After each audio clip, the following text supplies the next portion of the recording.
Good morning. My name is Brandon Cavins and I'm a sales rep with FarmLogic. I have been working with farmers all over the country for multiple years, helping them with compliance related issues on their farm, from FSA reporting to EPA compliance. For tobacco farmers specifically, we have set up a relationship with Gap Connections to help you with Gap compliance. The FarmLogic system helps you make Gap compliance responsibilities as effortlessly as possible, saving you time and money. The Gap compliance feature is both for new and current users of the FarmLogic system. The FarmLogic system is a record-keeping system that you can do with a smartphone or tablet. The FarmLogic system works with all crops, but it specializes in tobacco management. Showing you here is the FarmLogic website. So you go to farmlogic.com and your browser on your web, and once you're there you want to hit log in. Once you're logged in, you'll get a username and password that you will create on setup, and you'll put in your username. So mine's bcavinsdemo and my password. I then hit log in, and that logs me into the web headquarters. This is the web headquarters of the FarmLogic system, and this is where everybody starts from. So you have your farm ops, you have your soil testing, you have service records, you have scouting records, you have manage your farms and fields, and storage records for your storage facilities, tobacco barns in this case. The biggest part of the FarmLogic system is the My List button. The My List is the brain of the system, and this is where you enter all your information about your farm to help do your compliancy records.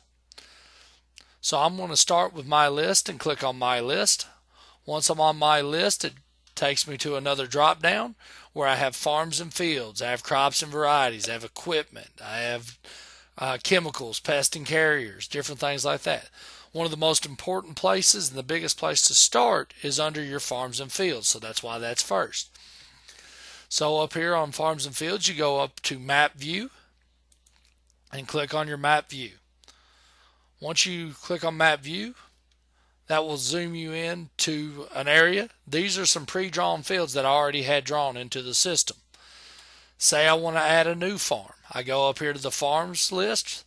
I go to All Farms. I click the drop down. I hit Add New Farms. BC Home Place. State is Kentucky. The county is Callaway, and I hit save. Once I do that, it actually takes me to Callaway County. So this is where I'm setting today. I then go into my fields list, and I have quick pick fields or I have new fields. New fields is what I want to do here today. So I want to put in a new field. Go to field name, field 1. I can put in my farm number, which is 2122. My track number is 2345, and my field number is field 1. I can also put in my effective DCP cropland and different FSA known land values. Once I get that set, I hit save. When I hit save, I hit draw boundary, and now I can start trying to find my place. Quick pick is the FSA boundaries already pre-drawn into the system. So these are already mapped out by the FSA office. All you got to do is click on it. Once you click on it, you can actually arrange the dots by moving them, by clicking and dragging those around to fine-tune your acreage. Once you get your acreage set, 44.4 acres, I know that to be correct. I go over here to the top left and I hit save, and that maps in my field. Now say I want to map in another field. I go back, go to field 2, go to field 2, hit save, and you see it didn't zoom me anywhere that time. It actually kept me there because most of my fields are going to be right there close together.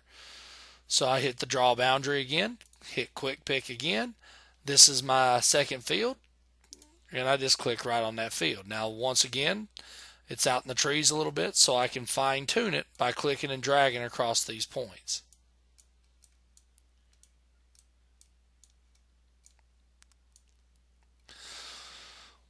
Once I get all my fields drawn, my farm names, all my fields drawn, I can then go back out of my fields list, and then I go to my crops. So I want to go to crops. Right now I've got some crops that are already in there, corn, beans, wheat, but today I'm going to talk about tobacco. So I'm going to go in and hit add new. I'm going to go down and put my tobacco crop in. So I'm going to do dark fire tobacco today. I'm going to hit save, and that adds it into my crops list. So what our crops list does is it's only the crops that pertain to you. You don't have to put in any other crops. It's just your crops. Go into the varieties page. So I need to add a variety. So I'm going to go in here, click on my drop down of my crops, and it's just my crops.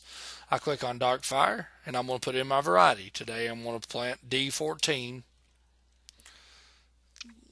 tobacco. I hit save, and I hit done. I can continuously go on hitting the add new button and adding more records. From the crops list, I'm going to go to my equipment list, and these are some equipment that I've already got in there. My 4-row tobacco cultivator. I've got my planters. So I've got my tobacco planter. I've also got my Kinsey 3600 seeder. I have multiple different pieces of equipment on each farm, and I get to select that through my list. If, say, you need to add another piece, you can go in here and enter. You can enter a friendly name, a manufacturer, model number, serial numbers, and also filter and fluids that you have for that piece of equipment. After you get done with equipment, one of the most important pieces of our system is the chemicals list. So you click down here on chemicals. Once you have a chemicals, we have a complete chemical database in place that's got every chemical in the United States in it. So when you pick a chemical, it gives you the label, the SDS sheet, the EPA number, the active ingredient, the REI, all the stuff that is required for GAP compliance. It's automatically in the system. So I go to add new. I'm going to add a chemical. I want to add in Ridamil. So I type in Ridamil, R-I-D, and there's Ridamil. Now there's multiple different types of Ridamil. The Ridamil for tobacco is Ridamil SL. So I hit Ridamil SL and hit save. Once I hit save, the label pops up automatically, and I can now look at the label of Ridamil SL.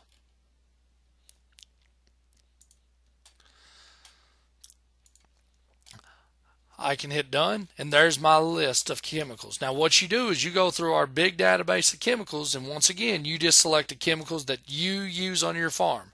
If you don't use them, you don't need to put them in your my list. The next piece is tank mix. So I go in here to my tank mix, and I can actually set up custom tank mixes for my setter water, for my pre-tobacco mix, for my burn down for the year, for my soybean burn down. So it doesn't matter if you're doing tobacco or other crops. Like I said, it just specializes in tobacco. The next big piece of GAP compliance is labor. So I can go in here to my labor. I can put in all my employees that are working for me. First name, last name, status, type. I can also view if they're I-9 compliancy, if they were seasonal workers, do they live on the farm? So I can put all that information in. When I have all that information in, I can actually do a time clock. So this is a start-stop time clock. So I'm going to start today working. They're going to start working at 6 a.m. in the morning, and I'm going to start everyone working. Once I have everyone working, say they're coming in for lunch, and they're going to stop at 12, so I stop them at 12. They take an hour break, so I go to 1 o'clock p.m. They're going to start back, and I start them again. What the system's doing is it's tracking time. It's tracking them just like a time clock at any office building. Once they're done for the day, say they finished up at 7, I'm going to hit stop,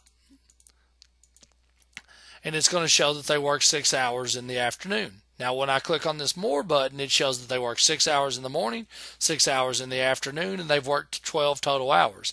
If I need to edit that, say they didn't start back at 12, say they started back at 12:30, I can edit that and change that for my reporting in my compliance. When you put all this information in, you've got the time clock, you've got the employees, you've got your chemicals, you've got everything loaded into your system. What you get out of doing this is you can do your farm records. So you can go into your farm records tab, and you've got your till records, plant records, spray records, fertilization records, harvest ticket, topping records on your tobacco. Now, the cool part and the best part about the FarmLogic system is, yes, you can do it on the web like I'm showing you here, or you can pull it up on your mobile device. So when you're looking at it on your mobile device, you got the farm pad, you got the decision tools for the farm. You hit tap here. The first thing that I want to do when I'm starting for the day or ending a day is sync, because I want to transmit all the data that I put on the web to my mobile device. So I'm going to hit sync. It's going to ask if it's okay. I'm going to hit yes. And what this is doing is sending all the information back and forwards. My phone or my tablet is communicating with the website that I have. Once it's communicated, I hit return home. So I go to my farm ops button. I go to Kentucky. I go to BC home place. This is the fields that we added. I'm going to go to field 1. I'm going to hit next. And I'm going to show you till, plant, spray, fertilize, harvest. Just like it is on the web, only this is on the mobile. I can also view my map on the mobile. So if I click on the map, as you see, that's the exact farm that we just mapped earlier in the demo. Hit done. Once I hit done, I've got my, once again, till, plant, spray, fertilize. Say I want to do a plant record today. I click on plant. I click on my crop. So I'm going to do my dark fire tobacco today. I'm going to put my variety in. I've got D14. I'm going to hit next. When I hit next, it's going to give me the option to put the number of rows that I put in for D14. So if I was split planting or putting multiple varieties of tobacco in one field, I'm going to put 25 rows. Hit done. I put in my population, my depth. Also, I can put in my tank mix from my tobacco transplant water. So I got my Pro, my Advance, and my Riddle Mill Gold in my transplant water. I've got my tractor that I use, the tool that I use, my applicator, start and stop time, and did I apply it to the whole field. If I applied this tobacco to that whole field, all I got to do now is go up here to the top right corner and hit save. Once I hit save, that saves that plant record to go into my gap compliance report. Say I want to do a spray record. I click on spray. I can do my tank mix once again. I've got my tobacco pre-plant mix. So this is before I was actually planting it. I'm going to actually spray it. I can put in my command, a Spartan, karate. I've got my spray volume, my tractor that I used, my pest, my applicator, who did the work, my crop, start and stop time, wind and temperature. Say my start and stop time, I actually did this before I planted, so I want to hit edit. I want to backdate because I actually sprayed that on April 11th, not April 17th. And I can adjust that. I hit done. And I applied it to the whole field once again, and I hit save. After you enter all your information, you can click on the home page. And when you go back to the home page, this is your normal page, and you want to sync your information. So once again, you go back to the sync information. Once you sync your information, you then go back to the web headquarters page. Once you're on the web headquarters page, you can now go to your gap compliance button. Once I'm at my gap compliance button, it asks me a few simple questions. These questions are the exact same things that you're doing in your gap book now. So you got your conservation practices. Yes, no. If you're not, then what are you doing? But you can say, yes, I do have a conservation plan. Information sources. Where are you getting your information from? I'm getting it from my extension agents. I'm getting it from my tobacco companies. I'm getting it from printed materials that I read. I'm getting my fertilization off of multiple things, extension, the labs, or even Soil Test Pro, which you have with the FarmLogic system. You can also do your employee training guides. So you can have all your employee trainings. You can go in here to view one of them. Training is me, the Brandon, date that I'm doing the training, Worker safety, we went over general farm safety, machinery safety, and barn and area tobacco safety. I did use one of the safety and training videos, and these are all my employees that were at that training session. Once you do that, what does all this get you? What this all gets you is a one-touch report that you can send to your GAP companies. This is your information. You have the opportunity to create and send to whoever you choose. So I'm going to go for 2014 because that's when I got my data in. I'm going to hit create report, and what it's doing now is compiling the report. The system will compile all the required information for GAP compliance, such as labor and housing, storage facilities, conservation practices, greenhouse records, tillage records, planting records, spray records with EPA number, REI times, active ingredients, and total amounts applied, fertilization reports, topping reports, employee I-9 and training logs, rainfall reports from the National Weather Service, as well as employee time clock. This is taking all the data required for your GAP compliance needs and emailing it to anybody you choose. Once everything has been successfully sent, you're done. And that is our GAP compliance demo. Farmers often ask me, how much does this system cost? The retail cost of the system is $19.99. GAP Connections has negotiated a discounted price of $14.99. This is a one-time fee. There are no updating fees. There are no customer service fees. Our customer service team is available 24/7 and will gladly answer any questions that you may have. Thank you for taking the time to watch this video. For more information, go to farmlogic.com or contact me personally, Brandon Cavins, at 270-978-3066.